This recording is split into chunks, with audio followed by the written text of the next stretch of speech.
సికింద్రాబాద్ అస్తిత్వాన్ని దెబ్బతీసే విధంగా ప్రభుత్వం కుట్రపూరితంగా వ్యవహరిస్తోందని మాజీ మంత్రి తలసాని శ్రీనివాస్ యాదవ్ ధ్వజమెత్తారు.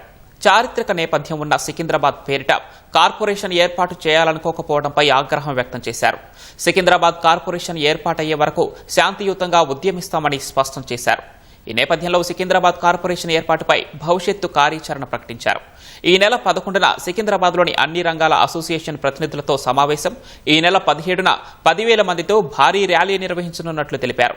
అనంతరం సికింద్రాబాద్ రైల్వే స్టేషన్ను ముట్టడిస్తామని తెలిపారు. సికింద్రాబాద్ పేరు మార్చాలనేటువంటి ఒక రాచరికమైనటువంటి అంటే నా సామ్రాజ్యం నా ఇష్టం ఉన్నట్టు నేను చేసుకున్నటువంటి ధోరణి కనిపిస్తుంది.